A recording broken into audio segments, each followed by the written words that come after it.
trial date set for July 26th. The landlord tried to enter on July 25th and was refused entry. We came to court, all of us ready to go forward, and because we were not permitted entry, the court adjourned this to today. The court ordered that the landlord enter on the 28th and the tenant provide a list of repairs. The landlord did enter, even though the power was out on the 28th, was able to fix the garbage disposal, came back on the 31st and the 1st to conduct the other repairs. A list was given on the 28th. It's landlord's position at this point, due to the refusal for entry, that any repairs that were so important are waived, and that the list that was provided on the 28th is relevant and has been completed. It's the landlord's position that has been completed, and we're seeking a judgment of possession for the full amount of rent. But hold on a second. I just want to go back to when we were here on the 26th. Sure. Yes. You didn't permit them to enter the unit. Right. They requested to be moved at that time, which was ignored, but they had already been in the unit in June to fix said issues, and they weren't properly. Okay. You can obviously, but listen, you didn't let them in. Okay. Right? For one of them. So then I ordered you to let them in. You let them in. You were to give them a list of things that were to be done. So let's start there. Did those get completed? Yes. Okay.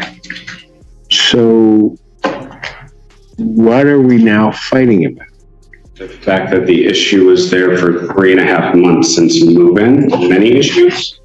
We tried to contact them via phone, no response. We tried to contact them via portal, no response. They did come to attempt to fix the issue, but they weren't properly fixed according to the. Why don't you move? At this point, we'll do the year and then. I mean, if it's set, why don't you just move? I would prefer just to stay at this point, but the responsiveness of Harbor One West and all that is horrifying. They don't respond to you at all. And there's been plenty of opportunities to fix the issues and they don't. So what is now wrong with the unit? As of currently now, nothing. But for 3.5 months, one of the bedrooms was soaking wet. Did you pay the rent? No. Okay, look, here's the thing. There's how much over? Your Honor, the total balance is $5,229. The tenant hasn't paid this. Sorry. Excuse me, hasn't paid since when? Since April 17th. His moving costs were paid, and then there's not been a payment since then. And give me that figure again, I'm sorry. Sure, it's $5,229.68. I did put a copy of the ledger for your. Yes. So, sir, how much do you think you owe? More than there's a. I didn't ask what. I'm just saying, how much do you think you owe? For until right now, nothing. Seriously, you think you get 100% abatement? Okay. That's not going to happen. No lessee or licensee shall be obligated to pay rent for any time periods that the lessor or licensee is in violation of this section, which is section 58-122. 58-122 of what? The premises and all common areas are of what? Of the municipal code of the city, I guess. What I was given to by legal services to reference today. Mm-hmm. Yes. To keep the premises in reasonable repair during the term of the lease or license, and to comply with. Did you read the rest of that? Did you read the rest of that section? Yes, I did. You read the whole 58, the whole section? No, I just read. Did you refer to the other sections that refers to regarding a certificate of occupancy? No. Didn't think you did. They weren't in compliance for over a month. I mean, I guess I don't understand. No, I can tell. Okay. You gave me one section of a statute or an ordinance. Okay. Give me the other sections. I don't have the other sections, Your Honor. I didn't think so. Why don't you have the other section? I wasn't provided them. I was speaking to legal services about this matter over and over again, and they provided me the situations for the You want to go call them now, see if you can get the other sections? Because you're just quoting half stuff to me. You want to? No, Your Honor. And we can get rid of that. Okay. The COC on this building was issued when? West was the earliest. I know. It was, That had to be in February. I believe it was in February, right? It was And- long before the defendant took possession of the unit. So do you understand why what you just read doesn't apply for you? Yes, because I have certain, yes. I just don't understand why, if there's mold that's making me sick, that I've had to go to the doctor. Do you have medical? Yes. Is it medical? Well, okay. My goodness. Look, you can't give me hearsay statements. These are medical documents from the office visit for this mold issue, which I've emailed to. They're hearsay. Okay. Okay. Your Honor, if a tenant has severe repair issues, which he claims, and mold issues, and then he refuses to let the landlord in, it just doesn't make any sense. And I mean, he's indicated that it has been fixed. He had a city violation that was dismissed when the inspector was there. I mean, I'm not sure what we're even arguing about. We would be more than happy to let this defendant vacate the premises and let him out of his lease. If the previous, the escrow and the initial rent is given back in court. If we would have a request, and there's something like that, because he moved in and hasn't paid us.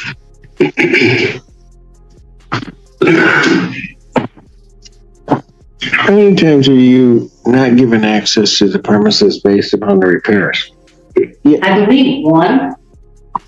Sir, that's part of the problem here. And you're going to be going out of the world backwards on this because you can't say I have repair issues. Can't say they won't respond and then deny them access. But that was the most recent time. I did not deny them access when they came back in June to fix the issue from the complaint to the city. They came to, they obviously came, said they fixed the issues, and they did fix the issues.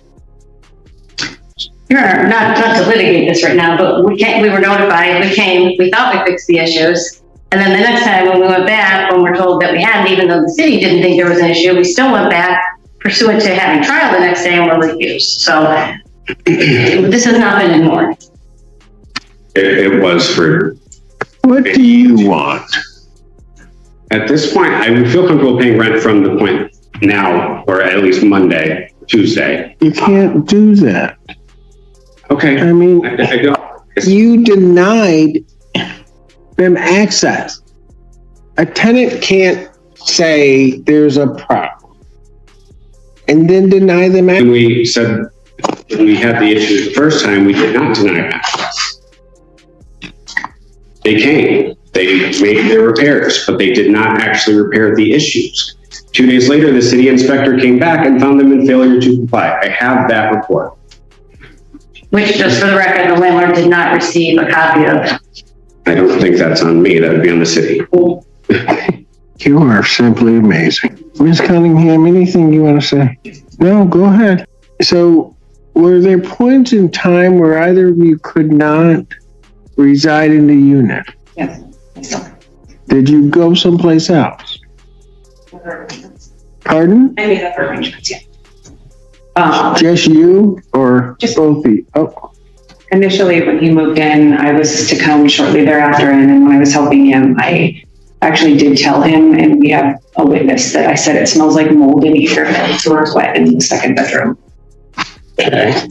So Did you move in then, or what did you do? I have issues when I go to his house. I can't go there. I have autoimmune issues. And I have also, I wasn't talking to you. okay, that's nice. You know what, young man? I'm going to tell you one thing right now, and I'm going to tell you better check yourself. So I'm going to give you a minute to go out into the hallway. Otherwise, what's going to end up happening is you're going to be in contempt. I was talking to Ms. Cunningham. I wasn't addressing you. I don't know why you felt a necessity to interrupt her.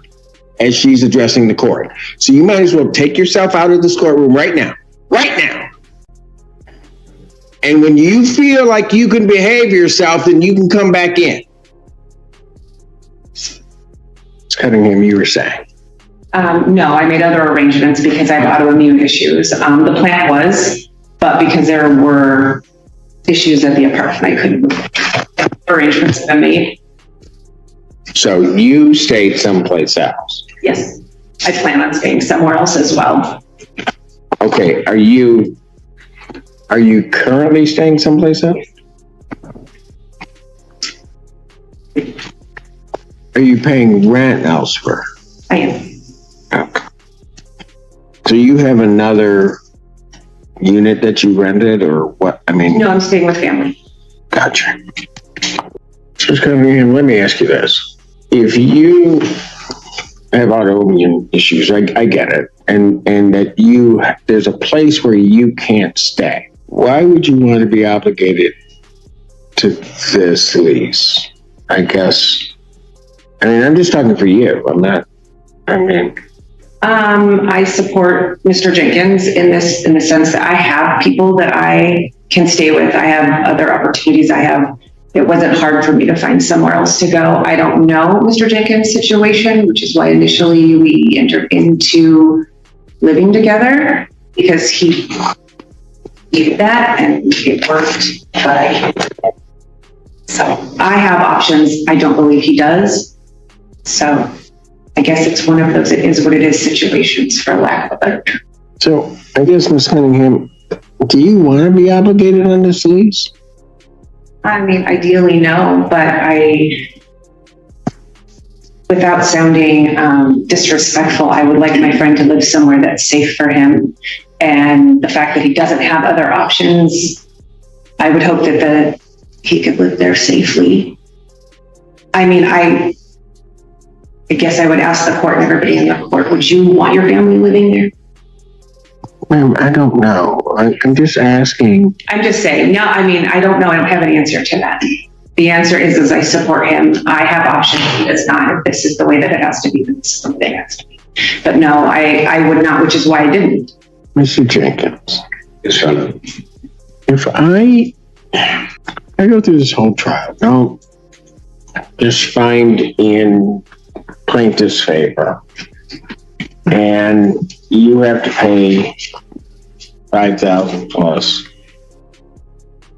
in 10 days. Are you going to be able to do that? I would not do that.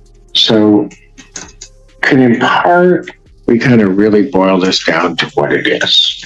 Because the way that you're proceeding on this right now, you're going to lose. And I have to thank Ms. Cunningham, because Ms. Cunningham gave me great insight to exactly. The atmosphere changes as the judge leans forward, addressing the matter with firm clarity.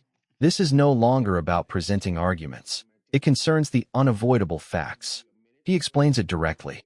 Should the matter proceed to trial, the result is already determined. An amount exceeding $5,000 must be paid within 10 days, with no allowance or alternative. The pressure becomes evident as he outlines the situation.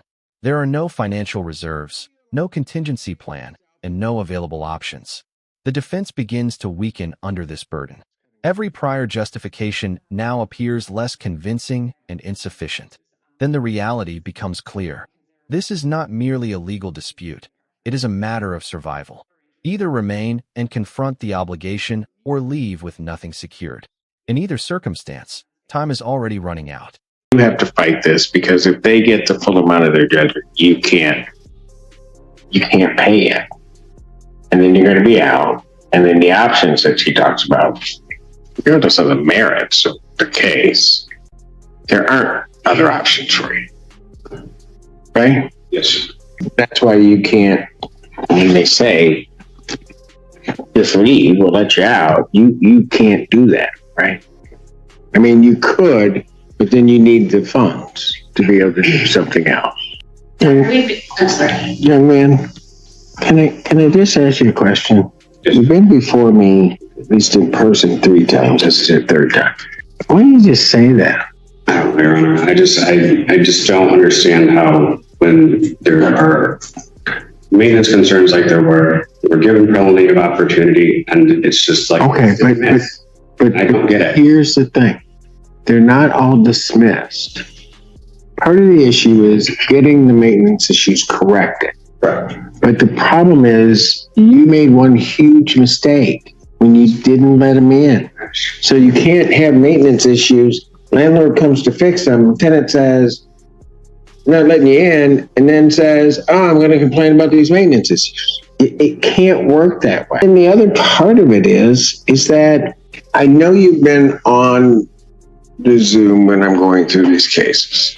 Part of the issue becomes, from my perspective, is how to keep people out.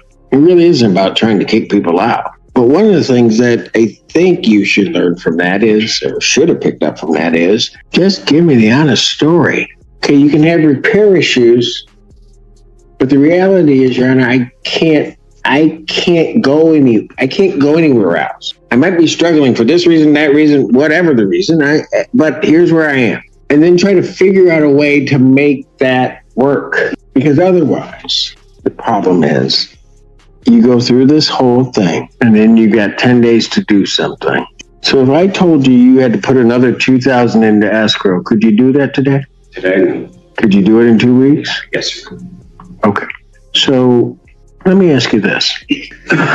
Did you talk to them? I mean, so here's the thing. You're telling me a condition exists, right? But now what makes the landlord not really have to negotiate regarding that is you didn't let him in. It's like with regard to most issues, the tenant doesn't report it. And the landlord, just by way of osmosis, is just supposed to know. It doesn't work that way. I'm not saying that's just the case. What I'm giving you examples of is, along with those repair issues, the tenants have obligations too. They have to notify the landlord. They have to make sure to provide access. They have to make sure to do all of those things, right? And they weren't done until 2 weeks ago. I mean, I did all that. So that's where I'm just a little confused. Yeah. Right. The section they give you, at some point, that unit passed a direct health and safety inspection. Now, if something happened between then and then, okay, then it's got to be dealt with. Right. But the landlord has to know, and then you have to provide access. And that's your big problem with this case. Even if, let's say, I believe everything that you tell me, you almost negate your own case. So let's think about the big picture. You want to stay, right? For the remainder of the lease, yes. Right now, if I had to make a finding, we'd probably get everything. So if we operate just for the moment on that assumption, okay? How do you propose getting to your goal of being able to stay? By providing the rest of the rent if it was to go in their favor. Okay, so maybe I should have inartfully asked the question. You want to stay the rest of the lease. Right. You're about 3,000 some change behind, right? Yes, sir. How do you propose making that up so that you can accomplish your goal of staying the rest of the lease? The next pay period, I can put at least another $1,500 in. I'm not quite sure where the over 5,000 is coming from, since we did pay the. Hold on. Did you have a ledger? I do, Your Honor. I'll provide it. Okay. So go ahead. I'm sorry. So we paid like post-dated rent for April. So that until May 1st would be May, June, and July would have been legal fees. Got it. It's the legal fees and late fees that are the issues. Because the rent is the 10.50. And I see that now. How would you get yourself out of this? I guess. Let me ask you this question. If I give them a judgment for that full amount and tell you got to do something in 10 days, what do you do? I wouldn't be able to do that, Your Honor. Then what would happen? I would have to be evicted. And then where would you go? I'd have to find other options, I guess. And they're not there right now, right? Not currently. I mean, I would have to obviously start looking around, Your Honor. Okay. All right. So of this 3,000, How do you propose? How would you make that up? I mean, how do you see making this work for you to get to where you want to be, which is to remain there the rest of your life? I mean, I get paid every 2 weeks. I can every 2 weeks, but money. At this stage, the questioning becomes more precise and direct, leaving no opportunity for avoidance. The judge compels him to confront his actual circumstances. Full payment is required within 10 days. What follows next? There is a brief pause before the response emerges. Eviction. There is no plan, no protection, only uncertainty ahead. The courtroom falls silent as this admission settles. Then a critical moment arises. A single question is asked. How did this situation occur? The response carries significant weight. The rent was withheld and used elsewhere. That is the explanation. There is no argument or legal defense, only a choice that led to serious consequences. In that instant, everything shifts. The case, the tone, and the judge finally recognizes the reality he had been seeking. How'd you find yourself in this position? By withholding the rent and spending it while these issues were there. Yeah. Okay. Yeah. Okay. Thank you for your honesty, because I knew that's what happened. Okay. So, you know something, Mr. Dickens? I've been doing this for a long time. I don't think you're a bad person. I don't. I think you were, every time you'd walk in, you were angry. You weren't sure how to get yourself out of this. And so you just kind of puffed up, and it wasn't going to get you anywhere. Isn't this a much better conversation to have? Yes. Sometimes in life, we just do stupid things. Well, I don't say stupid things, but we just do ill-advised things. Like supposed to be withholding our rent, and then we spend it on something else that happens, and the next thing you know, D-Day comes, I ain't got it. Right? Yes.